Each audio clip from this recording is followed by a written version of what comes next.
चलो हम लोग आज क्या करते हैं शुरू जी, चैप्टर नंबर 4 बायोलॉजी में उत्सर्जन। समझा ना? एक में कितना चलेगा, लगभग 5-6 क्लास चलेगा। उसको मैं बोले थे 5-6। देखो अगर हम ऐसे तुम लोग के अलावा अगर सेपरेट क्लास ले ना खाली, तो एक क्लास में उसको हम खत्म कर देंगे, समझे? लेकिन तुम लोग के साथे में लेते हैं क्लास, तो तुम लोग को समझाना होता है।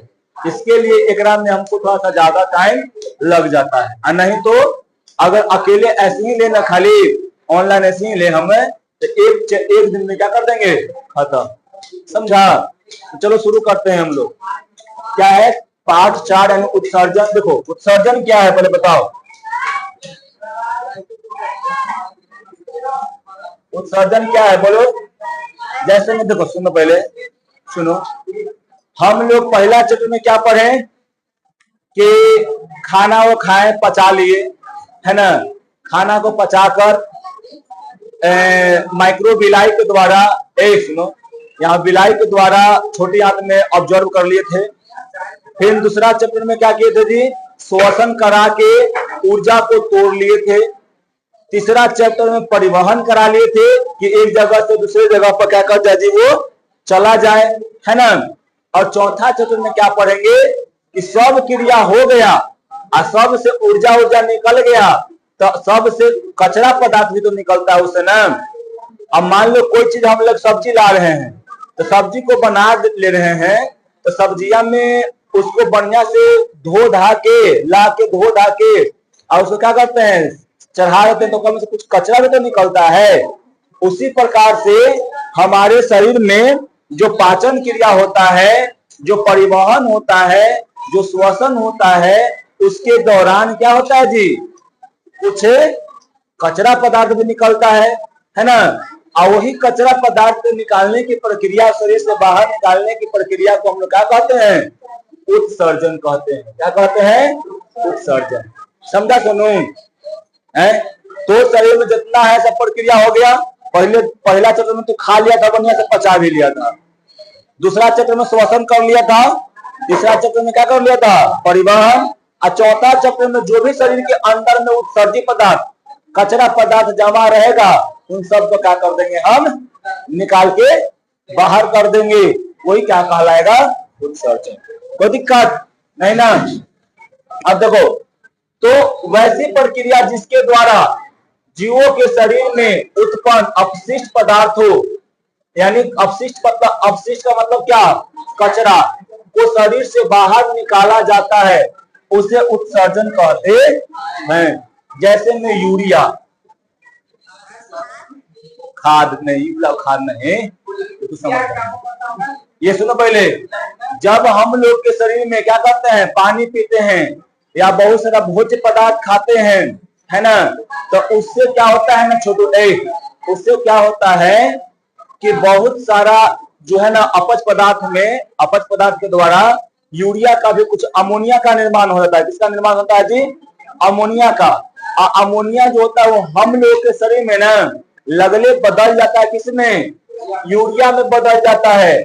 और यूरिया जाके कहां पर छनता है, फिर किडनी के पास जाकर छनेगा, वहां से जाएगा, पानी वहां रहेगा और वहां पे छनेगा। और छन कर क्या होगा ना कि यूरिया जो होगा ये पेशाब के रूप से क्या होता है जी, बाहर चला आता है ना? कोई दिक्कत है? और जो कार्बन डाइऑक्साइड होता है छोटे में से, जो कार्बन डाइऑक्साइड होता है ये खून के द्वारा फेफड़ा में आता है और फेफड़ा से फिर कहां चल जाता है जी, बाहर चला जाता है। समझा? तो क्या हो रहा है, यानी कचरे पदार्थ को शरीर से कोई ना कोई पार्ट से हम क्या कर रहे हैं, उसको निकाल रहे हैं, है ना? वही क्या कहलाता है, उत्सर्जन है। समझा?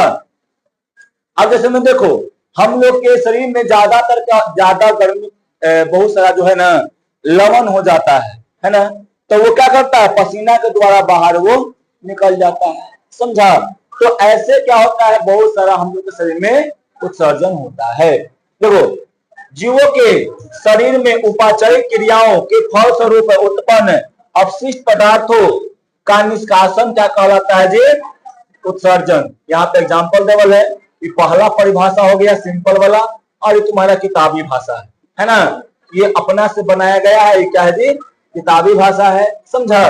तो दोनों हम तुमको यहाँ पर दे दिए हैं, तुमको जौन याद करना होगा वो अपना याद तुम अपना कर लेना। या समझ में तो आ ही गया होगा, है ना, कि जिस प्रक्रिया के द्वारा क्या करते हैं हम लोग ये शरीर के अंदर से कचरे पदार्थ को बाहर निकालते हैं, उसे हम लोग क्या कहते हैं। तुमको कहां से कार्ड मिला है छोटी? कार्ड मिला हुआ तुमको कहां से मिला है? वो दिया है, वहां से मिला है। देखो अब क्या है कि उत्सर्जी पदार्थ क्या है ना? उत्सर्जी पदार्थ देखो जनरली हम लोग क्या जानते हैं, क्या बताया अभी हम, हमारे शरीर में जो भी कचरा पदार्थ रहेगा वही क्या कहलाएगा? उत्सर्जी पदार्थ। जैसे में यूरिया, कार्बन डाइऑक्साइड, है ना, ये सब क्या है हम लोग के शरीर में? कचरा है। और इन कचरा है तो क्या कहलाएगा? यही उत्सर्जी पदार्थ कहला जाएगा। तो दिक्कत बोलो, यानी हम लोग के शरीर में जो कचरा रहता है वो कचरा को क्या कहते हैं हम लोग? उत्सर्जी पदार्थ कहते हैं, है ना। तो देखो जीवों के शरीर में उपाचय क्रिया का मतलब क्या? जो बायोलॉजिकल प्रोसेस हम लोग के अंदर में होता है, जो जैसे में ग्लूकोज का विखंडन, प्रोटीन का विखंडन, है ना, ग्लूकोज टूटता है तो क्या होता है जी? फैट टूटता है, वसा टूटता है तो प्रोटीन टूटता है, तो एमिनो अम्ल टूटता है तो न्यूक्लियो प्रोटीन टूटता है। इन सभी से क्रियाओं से जो चीज बनता है, अब बन के उपयोग तो हो गया, तो हो गया क्या? यूजफुल पदार्थ हो गया, है ना, यूजफुल मतलब हो गया। और जो ओकरा से कचरा जो मिला वो क्या कहलाता है जी? हमारा उत्सर्जी पदार्थ कहलाता है ना। तो देखो तो जीवों के शरीर में उत्सर्जी क्रियाओं के द्वारा ग्लूकोज, वसा अम्लों का ऑक्सीकरण और प्रोटीन का विखंडन के फलस्वरूप कुछ ऐसे पदार्थ का निर्माण होता है जो शरीर के लिए अनावश्यक, यानी क्या होता है? कोई उसका आवश्यक हम लोग के शरीर में नहीं होता है, यानी वो विषाक्त होता है, यानी विषैला होता है। कैसा होता है जी? विषैला होता है ना। और इन्हीं विषैले अनावश्यक पदार्थों को हम लोग क्या कहते हैं? उत्सर्जी पदार्थ कहते हैं। यानी हमारे शरीर में जो भी कचरा, जो भी विषैला पदार्थ है जिसका यूज नहीं होता है हमारे शरीर में, वो हमारे शरीर के लिए क्या है? उत्सर्जी पदार्थ है। क्या जी? उत्सर्जी पदार्थ है। और ये उत्सर्जी पदार्थ को क्या करते हैं हम लोग? उसको बाहर में निकालते हैं। अगर ये हम लोग के शरीर में रहेगा तो क्या करेगा बताओ? बहुत सारा हानि करेगा, है ना। समझा? बहुत सारा क्या करेगा जी? हानि करेगा। समझा? अब बहुत सारा बीमारी भी उत्पन्न कर सकता है, बहुत सारा रोग भी उत्पन्न कर सकता है ना। ये सब उत्सर्जी पदार्थ, ठीक है। शरीर के कोशिकाओं में उत्सर्जी पदार्थ का संचय शरीर के लिए अत्यंत हानिकारक होता है। इसलिए हानिकारक उत्सर्जी पदार्थों को शरीर से बाहर निकालना अति आवश्यक है, यानी बहुत जरूरी है। अगर नहीं निकालते हैं तो हम लोगों में बहुत सारी हानि होने का संभावना होता है। समझा है? तो कोई कुछ भी हो, सीधे अगर कोई भी पदार्थ हो, अगर वो नहीं निकलता है तो क्या करना चाहिए? क्या होता है उससे हम लोग के शरीर में बहुत सारा रोग उग होने का संभावना बढ़ जाता है। ठीक है, समझ में आ रहा है ना? बोलो, एकदम आसान भाषा में। जो कचरा है बाहर निकालो। कचरा कैसे होगा जी? तो बहुत सारा प्रोटीन का विखंडन होगा, वसा का विखंडन होगा, यानी विभाजन होगा, ऑक्सीकरण होगा, उसका ग्लूकोज का ऑक्सीकरण से जो CO2 बन रहा था वहां पे कोशिका में, है ना, वही सब कचरा जो होता है बाहर निकलता है, वही सब कचरा के रूप में रहता है। शरीर में होने वाले विभिन्न जैव रासायनिक क्रियाएं जलीय माध्यम से क्या होते हैं? जलीय माध्यम में होते हैं। देखो, हमारे शरीर में जो भी जैविक रासायनिक यानी जैव रासायनिक क्रिया, यानी जो भी जैव रसायन का मतलब क्या है? शरीर में होने वाला जो बायोलॉजी के प्रोसेस यानी बायोलॉजिकल प्रोसेस जो होता है, वो रासायनिक क्रिया से जो होता है ना, वो कौन से माध्यम में होता है? जलीय माध्यम में होता है। क्यों होता है? कि कोई अंग को खराबी ना पहुंचे, है ना, कोई अंग को मतलब क्या हो जाए, कोई अंग मतलब क्या बोलते हैं, खराब ना हो या डैमेज ना हो सके, समझा। तो याद रखना है तुमको क्या, कि हमारे शरीर में जो जैव रासायनिक क्रिया होता है कौन से माध्यम में होता है जी? जलीय माध्यम में होता है। जैसे में देखो जलीय माध्यम कैसे, हम लोग का खून है, तो खून में क्या होता है? पानी होता है ना। ये पानी देखो, जैसे ही हम लोग में यहाँ पर किडनी में यूरिया का मतलब अलग किया जाता है तो वहां पर ज्यादा पानी होता है ना।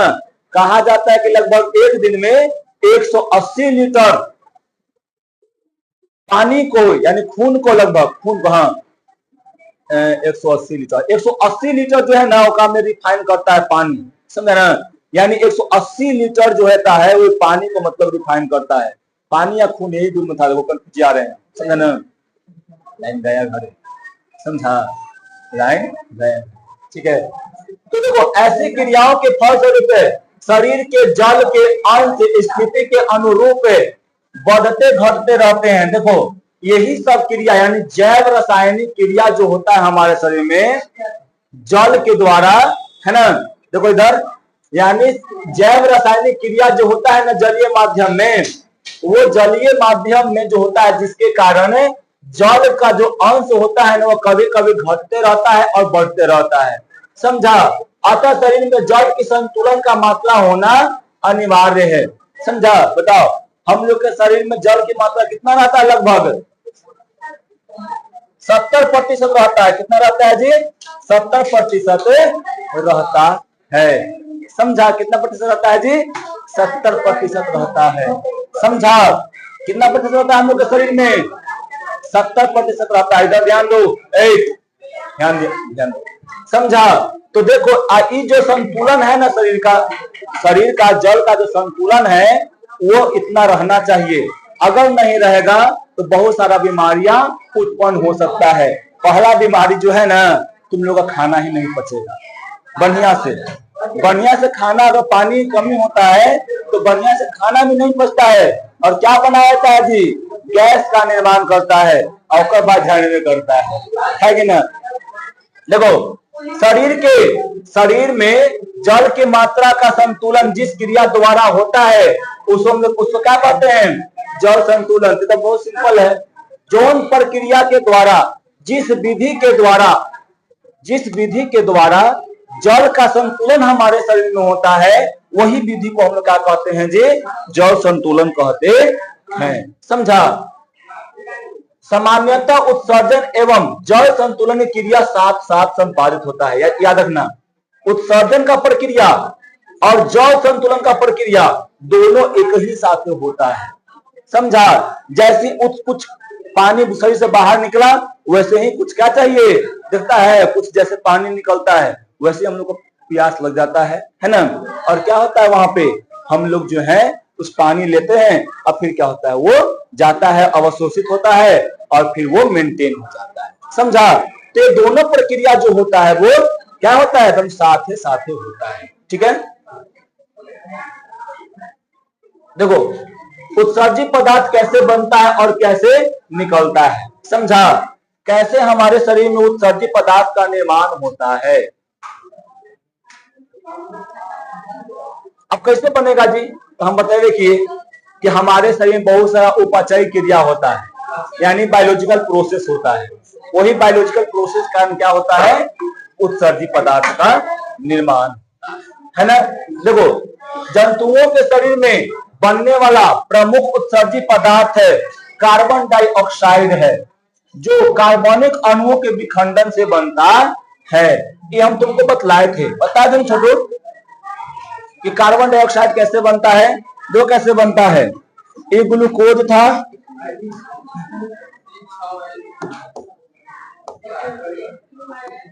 करिएवा पढ़ रहा है इन्हें।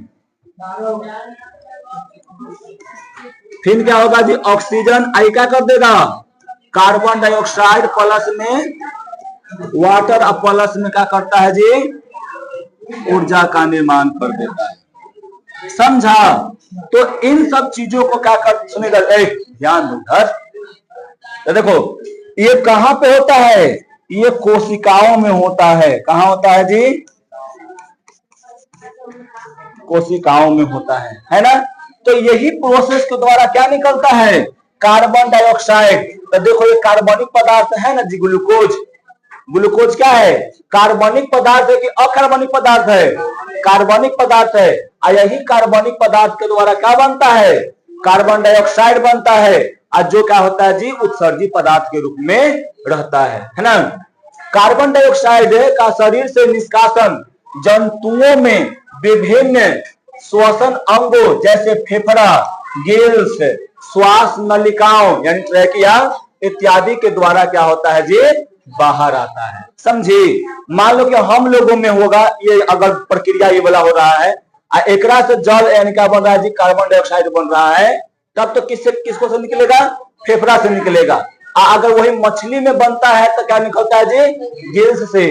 अगर वही केकड़ा में, टिड्डा में बनेगा तो किससे निकलेगा? श्वास नलिका ट्रैकिया से निकलेगा। है ना? समझे? बोलो सोनू। अब देखो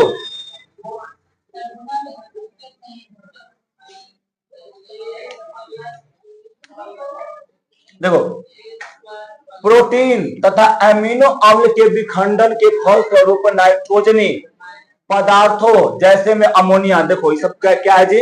ये सब नाइट्रोजनी पदार्थ है। यानी जेकरा में नाइट्रोजन उपस्थित रहता है उसे क्या कहते हैं जी? नाइट्रोजनी पदार्थ कहते हैं। नाइट्रोजन का सूत्र बताएगा सोनू। एन होता है जनरली N2 के रूप में रहता है। क्यों रहता है N2 के रूप में छोटू? क्योंकि यह क्या है? डायटोमिक है, द्विपरमाणविक है ना। द्विपरमाणविक है, जिसके लिए क्या रहता है? N2 के रूप में रहता है। समझा? तो प्रोटीन और एमिनो अम्ल के विखंडन के फलस्वरूप क्या बनता है जी? नाइट्रोजनी पदार्थ बनता है। जैसे में कौन? अमोनिया हो गया, यूरिया हो गया, यूरिक अम्ल हो गया। समझा? ये सब क्या है? ये सब के सब नाइट्रोजनी पदार्थ है। कौन सा पदार्थ है जी? नाइट्रोजनी पदार्थ है ना। हाँ, क्या है जी? नाइट्रोजनी पदार्थ है, नाइट्रोजन से बना हुआ पदार्थ है। समझा? जो जंतुओं के शरीर में बनता है, चाहे उत्पन्न होता है। देखो अमोनिया का सूत्र क्या होता है जी? यूरिया का सूत्र क्या होता है? तुम ऐसे बोल सकता है कि CH4N2O है ना, या ऐसे बोल सकता है कि NH2CONH2 है ना। यानी CO यहां लगा दो और दोनों पट्टी क्या लिख दो? NH2 और NH2 है ना। एक यूरिक अम्ल का सूत्र क्या होता है? CH5H4N4 और O3। समझा? तो ये सब याद रखना। बिहार बोर्ड पूछे या ना पूछे, हम पूछे है कि ना, तो याद रखना। ये बहुत अच्छा है ना। देखो हम जो पढ़ाते हैं वो 10वां ही नहीं बल्कि तुम्हारा कंपटीशन में भी ये काम करेगा। समझा? है ना। तो अगर कोई कंपटीशन वाला भी इसको अगर देखता है तो उसको भी क्या करेगा? काम करेगा ये। समझा ना? क्योंकि क्या, हाँ, अगर मान लो हम कंपटीशन करेंगे ना तो हमको भी काम करेगा। समझा? ये सब बात यहाँ नहीं बोलो यार, ऑनलाइन। देखो इधर पहले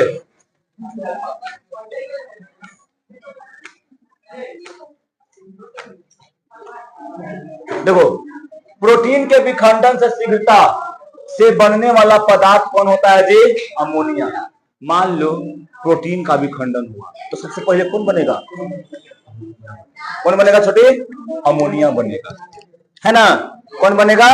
अमोनिया। अब देखो इधर, अमोनिया जल में अत्यधिक क्या होता है जी? घुलनशील होता है। याद रखना, अमोनिया जो होता है ये जल में घुलनशील होता है। यानी ये जल्दी किसमें? पानी में घुल जाता है। समझा? जलीय जंतुओं विशेषकर अ के शुरू की, देखो छोटू ए लग रहा, अ के शुरू की आ गया, जिसके बारे में वो गड़बड़ाता है बार बार। इनवर्टिब्रेट, एगो वर्टिब्रेट एगो इनवर्टिब्रेट, तो क्या होगा? इनवर्टिब्रेट है। हाँ, बहुत अच्छा वो समझ गया छोटुआ।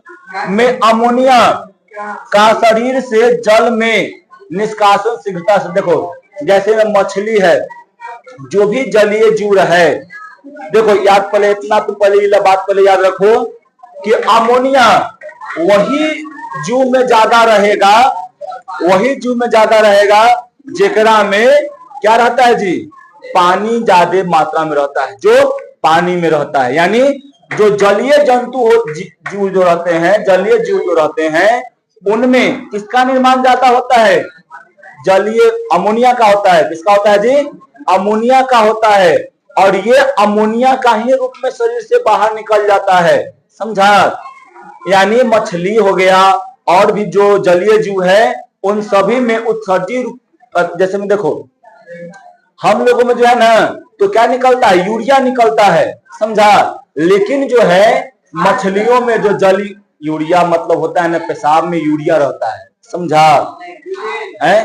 अब देखो यहाँ पे जो इसका जो रहेगा, इधर का देखो इधर, जो इसका रहेगा ना, तो इसका में क्या रहेगा, इसको में जो कचरा, जो पेशाब में इसका जो क्या निकलेगा, अमोनिया के रूप में निकलता है ये, समझा।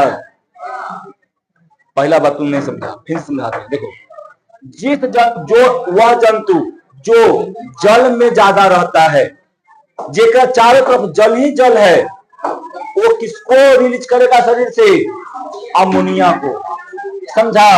और जो जल को कम यूज करता है, उन जलीय जीवों से कम करता है, जो वो क्या करेगा जी, यूरिया। यही अमोनिया जो होता है वो यूरिया के रूप में लगले बदल जाता है, समझा। और जो बहुत बहुत कम क्या करेगा, पानी का यूज करता है, उसका शरीर से कौन से रूप में निकलता है जी, वो यूरिक अम्ल के रूप में निकलता है। क्या निकलता है, यूरिक अम्ल के रूप में निकलता है। यानी देखो जो उड़ने वाला पक्षी होगा ना, उड़ने वाला जो होगा जंतु जीव होगा, वह जो क्या करेगा, वो यूरिक अम्ल को शरीर से अपना रिलीज करेगा। जो हम लोग जो होगा है ना, हम लोगों में से क्या निकलेगा, यूरिया, पेशाब के माध्यम से यूरिया आ जाता है। और इसमें क्या जाता है, पानी जो जलीय जीव रहता है ओकरा में अमोनिया, ठीक है। तो याद रखना है कि जो जलीय जीव होते हैं ना, ओकरा से क्या निकलता है जी, अमोनिया के रूप में ही वो क्या होता है, अब जो कचरा पदार्थ रहता है वो बाहर निकल जाता है, ठीक। कोई दिक्कत नहीं ना। अब देखो उसके बाद अब क्या है यहाँ पे कि इस प्रकार स्थलीय जंतुओं में अमोनिया क्या होता है जी, अति शीघ्र किसमें बदल जाता है, यूरिया में। जो भी स्थल पे रहने वाला जो कि पानी मात्रा है, लेकिन उतना जलीय जीवों का जितना मात्रा नहीं रहता है, उसमें ये अमोनिया सीधे किसमें बदल जाता है, यूरिया में। ये परिवर्तित हो जाता है। यूरिया अमोनिया की अपेक्षा ज्यादा जटिल परंतु कम विषैला होता है। क्या होता है जी, अमोनिया जो होता है, सॉरी यूरिया जो होता है, अमोनिया के अपेक्षा क्या होता है, कम विषैला। यानी सबसे देखो यूरिक अम्ल, अमोनिया और यूरिया, ये तीनों में सबसे ज्यादा विषैला कौन रहेगा, अमोनिया रहता है, समझा। सबसे कम विषैला कौन रहता है, यूरिक अम्ल होता है। सबसे ज्यादा विषैला जो होगा वो अमोनिया होगा, और सबसे कम विषैला कौन होगा जी, यूरिक अम्ल होगा, है ना, समझा। इसलिए क्या होता है ना कि ये वाला क्या करता है, ये हम लोग के शरीर से बाहर निकलता है, ठीक है। स्थलीय जंतुओं में सामान्यतः नाइट्रोजनी पदार्थ का शरीर से निष्कासन यूरिया के रूप में होता है। यानी जो भी स्थलीय जंतु होते हैं उनके शरीर से क्या निकलता है जी, यूरिया के रूप में वो उत्सर्जित पदार्थ जो होता है वो बाहर निकल, यानी नाइट्रोजनी पदार्थ जो होता है, हाँ जितना जानवर है वो सब में रहता है, समझा। यूरिया जो होता है, देखो जितना भी स्थलीय जंतु है ना, जो स्थलीय जो रहते हैं, धरती पे चलते हैं, उनमें से क्या निकलता है जी, नाइट्रोजनी पदार्थ कौन से रूप में निकलता है, यूरिया के रूप में। और जो जलीय जीव रहते हैं ओका में से नाइट्रोजनी पदार्थ किस रूप में से निकलते हैं, अमोनिया। और जो हवा में फ्लाई करते हैं उसमें से किस रूप में निकलता है, यूरिक अम्ल में से निकलता है, यूरिक अम्ल के रूप में से निकलता है, समझा। यूरिक अम्ल के रूप में नाइट्रोजनी पदार्थ का निष्कासन रेप्टिलिया, क्या होता है जी, रेप्टिलिया यानी रेंगने वाला। फिर एविज यानी पक्षी जो उड़ने वाला होता है। तो याद रखना एविज कहने का मतलब क्या, जितना भी पक्षी उसमें कौन आता है, एविज में आता है, एविज ग्रुप में आता है ना। और जितना भी रेप्टिलिया यानी जो रेंगने वाला जंतु है, ये दोनों क्या करते हैं, नाइट्रोजनी पदार्थों को किस रूप में निकालते हैं शरीर से बाहर, यूरिक अम्ल के रूप में निकालते हैं। हाँ धरती पर रेंगने वाला है ना, चलने वाला नहीं ना है, वो रेंग में ना चलता है, समझे, समय सांप हो गया, ये सब क्या करता है, ये सब जो है अपना, उसमें देखो उस समय पानी के बहुत कमी होता है, हाँ वो सब ज्यादा पानी के, देखना सांप जो होता है ना वो ज्यादा पानी के पास में नहीं रहता है, समझा। अरे कुछ होता होगा जो एक आध बार चला गया, समझा। अरे तुम देखो तुम्हारा कहीं संयोग होगा कि वो पानी में होगा, तुम उसी घड़ी देखा होगा उसको। अगर ज्यादा जो सांप होते हैं ना, जो रेप्टिलिया जो रेंगने वाले होते हैं, वो ज्यादातर कहाँ रहते हैं, सूखे स्थानों पर रहते हैं, समझा। अब पानी में रहेगा, तू रहेगा तो नहीं काट लेगा। अब पता नहीं भाई, हमको देखो, हमको हाँ अच्छा, उसे उठाएगा फन और डूब जाएगा।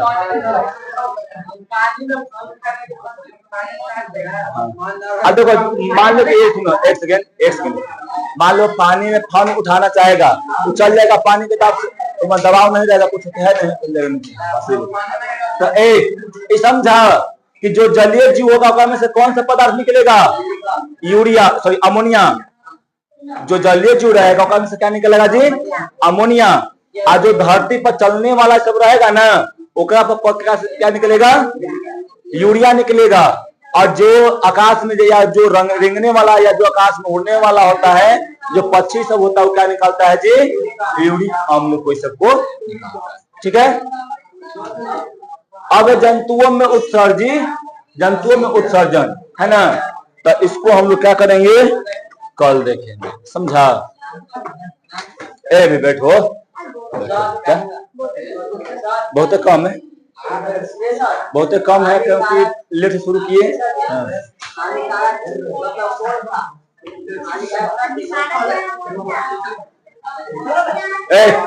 अभी नहीं जाना संद्र में। हाँ यूरिया जो है ना वो हानिकारक है, लेकिन अमोनिया से कम। नहीं हम क्या बोले, हानिकारक अगर शरीर में जो रहेगा तीनों, अगर यूरिक अम्ल रहे, चाहे अमोनिया रहे, चाहे यूरिया रहे, अगर शरीर में रहता है तो तीनों जहरीला है, तीनों विषाक्त है। लेकिन सबसे ज्यादा कौन है जी, अमोनिया, और सबसे कम कौन है, यूरिक अम्ल है।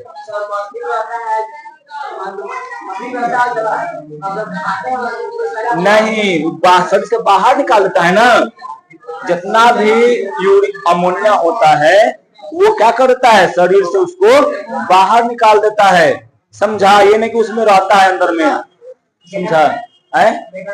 मेढक जलीय भी है, और क्या है, तो क्या है उसमें होगा, उसमें देखो क्या कछुआ जो रहेगा उसमें एथी होगा, क्या उसको बोलते हैं, अमोनिया रिलीज होगा, क्योंकि पानी भी रहता है, समझा। क्या धरती भी रहता है तो उसमें भी होगा। देखो तो देखो कंफ्यूज आ जाता है सब, है ना। मेढक में जो है, जो ज्यादा पानी में रहता है ओकरा में क्या होगा जी, ठीक। और जो ज्यादा अगर कहीं स्थल पर रहता होगा में क्या होगा, यूरिया। और जो रेंग के चलेगा, एक सेकंड, जो रेंग के चलेगा ओकरा में क्या होता है, यूरिक अम्ल होता है, ठीक समझा। हाँ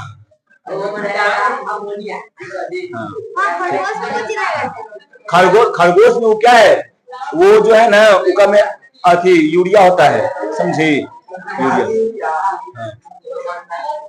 समझा। अब देखो जो जंतुओं में है उत्सर्जित अंग, ना पहले बता दो सेकेंड एरर का, जंतुओं में उत्सर्जित अंग क्या है, मेन उत्सर्जित अंग जंतुओं में क्या है, जंतुओं में मेन उत्सर्जित अंग क्या है, जंतुओं में मेन उत्सर्जित अंग क्या है, वृक्क। वृक्क का मतलब क्या, किडनी, क्या है जी, किडनी। किडनी जो है ना, यही जो है हम लोग का मेन उत्सर्जित अंग है, समझा। यहीं पे यूरिया अमोनिया को क्या करता है, यूरिया को ये खून में से अलग करता है। क्या करता है जी? खून में से अलग करने का काम करता है। क्या? इलियम होता है लास्ट।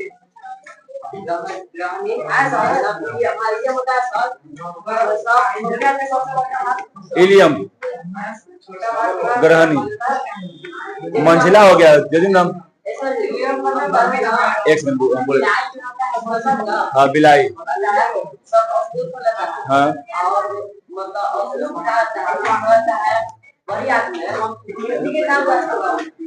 तुमने समझा? हाँ इलियम जेजू नाम वो काम कुछ नहीं होता है, बस होगा से खाना आया गया। हाँ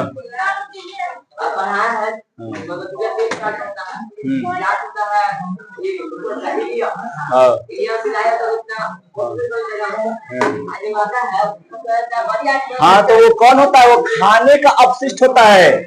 हम अभी क्या पढ़ रहे नहीं समझा? हम लोग जो पढ़ रहे हैं ना ओकरा में से जो निकल चुका है, जो खाने में से ग्लूकोज वसा फैट सब आया हमारे शरीर में और कोशिका में जाकर सब टूटता है। कहाँ टूटता है जी? कोशिका में टूटता है और वहां पे उसका निर्माण होता है। जो यूरिया या अमोनिया हो चाहे यूरिक अम्ल होता है वो कहाँ होता है जी? कोशिका में। यानी जो ग्लूकोज मिल गया है ना खून में, वो खूनवा में मिल गया है और खूनवा के द्वारा कहाँ जाएगा? कोशिका में जाएगा।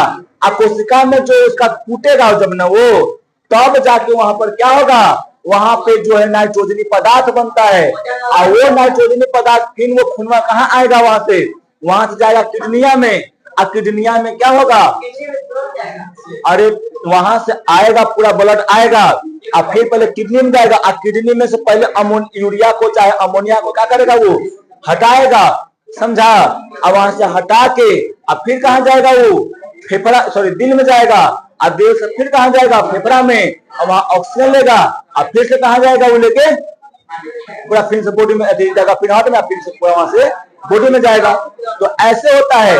अब जो तू पूछ रहा है ना है वो वाला क्या होता है? वो अपच पदार्थ होता है। समझा? वो अपच पदार्थ होता है। समझा ना? तो भी एक अलग होता है, उसका सिस्टम अलग है, इसका सिस्टम अलग है। समझा है ना? तो वो दोनों एक ही नहीं है।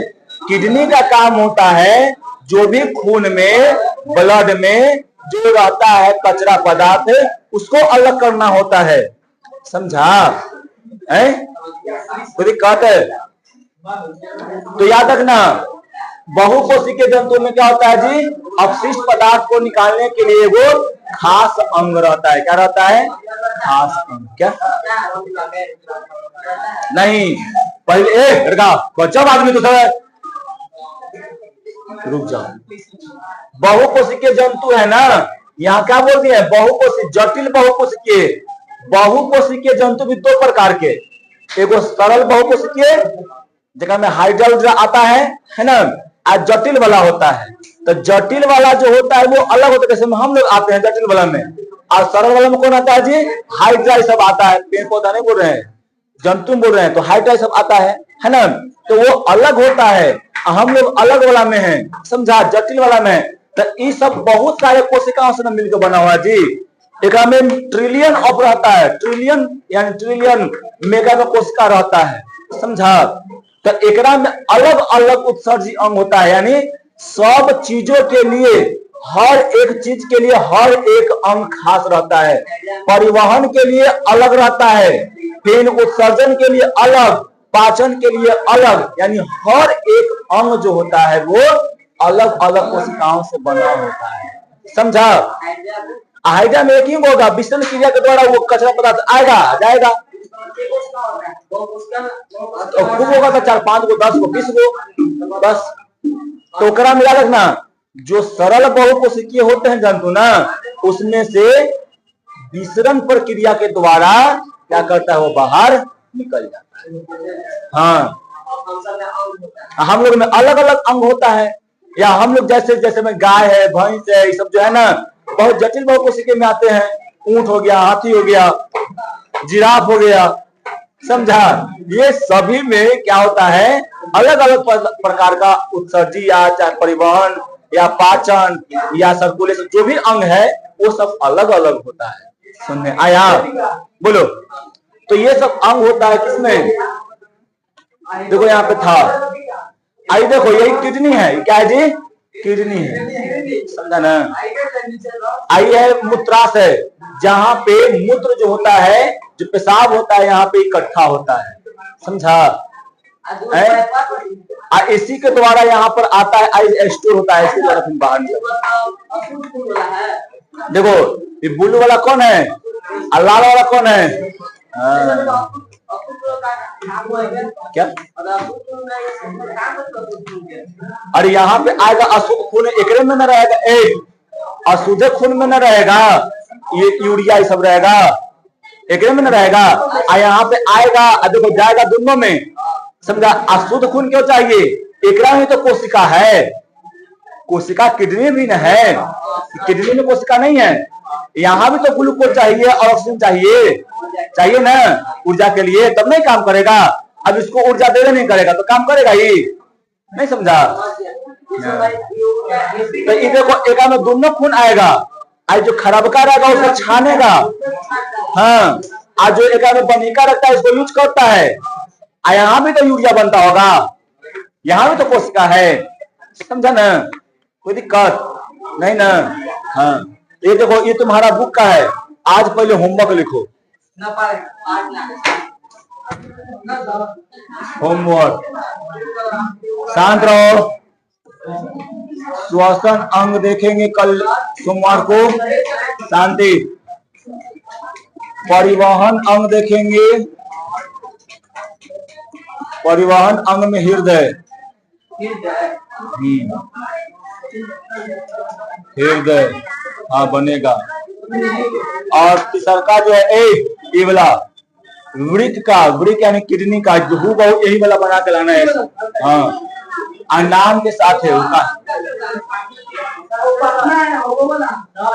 हृदय परिवहन अंग यानी हृदय, हाँ हाँ। आई वृक्क के उत्सर्जी अंग यानी ये वाला पार के लाना है। देखो तुम अपने बुक में से ये वाला भी पा सकता है या मोबाइल पर से ये वाला भी पा सकता, कोई दिक्कत नहीं है। और नाम पूरा लिख के लाना है, समझा, नाम पूरा लिख के लाना है।